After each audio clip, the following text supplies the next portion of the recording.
Ladies and gentlemen, would you please welcome George Carlin.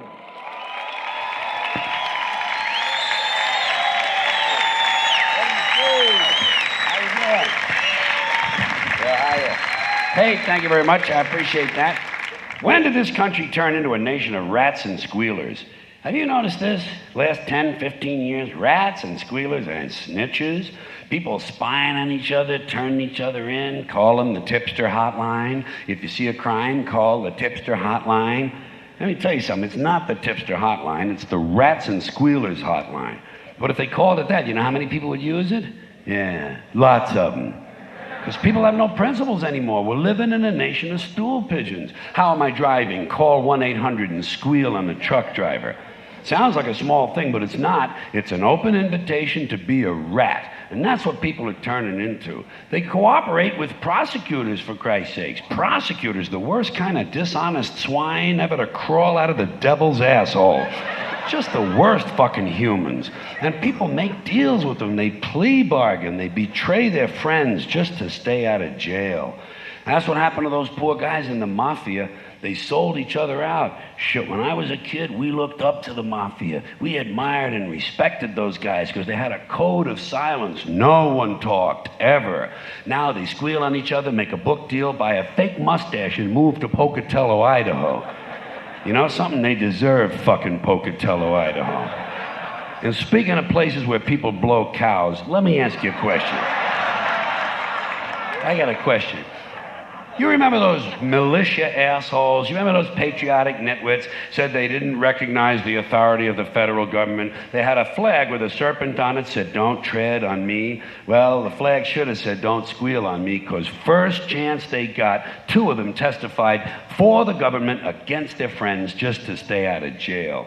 Never mind the serpent. You know what that flag should have had on it? A rat. A nice big brown diseased sewer rat fucking the serpent in the ass. And both of them wearing camouflage fatigues.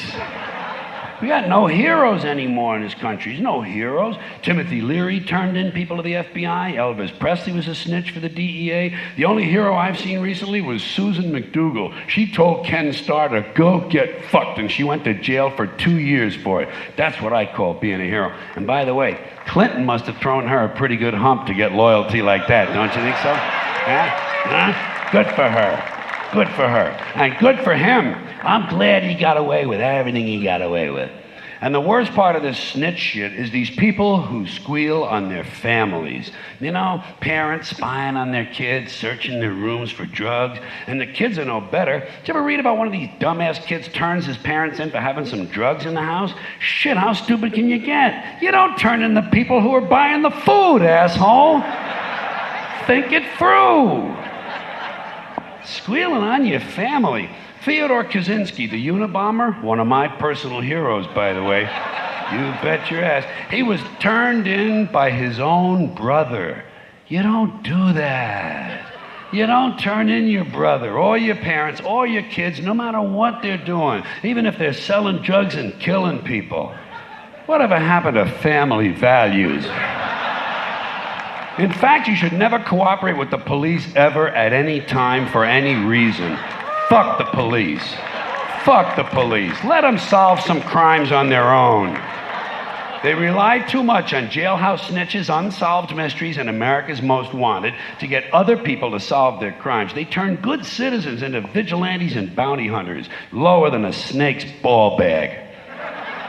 The mafia knew how to handle squealers in the old days. When I was a kid, there was a famous bank robber by the name of Willie Sutton. Everybody loved Willie. He was running from the police, you know, and one day he's riding the subway in New York City, and a private citizen, some civic-minded prick named Arnold Schuster, spotted Willie and turned him into the police. But Albert Anastasia, a mafia boss, read about it in the newspapers, and he had Arnold Schuster killed, which is just what the yellow rat motherfucker deserved.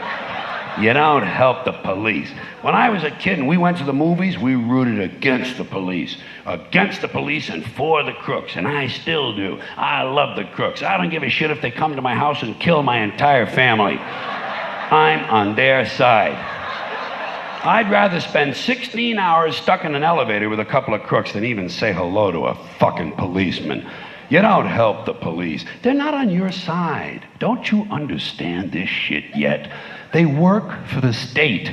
They'll plant fake evidence. They'll put a loaded gun in the hands of an unarmed man they've shot to death. They harass minorities. They brutalize people. They deny people their rights, and they lie about it all in court all the time. They perjure themselves routinely, but they don't squeal on each other. They're not rats. So take a page from their book, but never ever help them.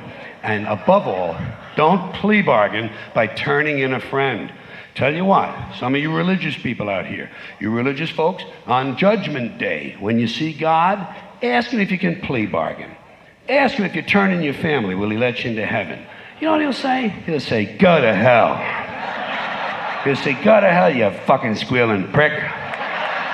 Because even God hates a rat. You know what Jesus should have done? He should have beat the shit out of Judas. Just grabbed him by the beard and beat the shit out of him.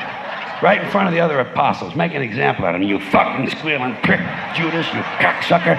You realize I could turn you into a fucking pillar of salt if I want?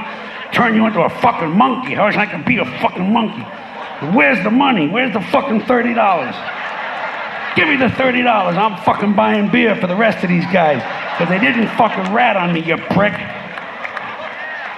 But he didn't do that. He didn't do that. You know why? You know why he didn't do that? Because he believed in all this goofy love bullshit. But you notice something else. He did not plea bargain with the Romans. And he didn't squeal on the apostles, you know? He kept his big fucking yap shut, and he took what was coming to him. We can all learn something from Jesus, even if it's not what we're expecting.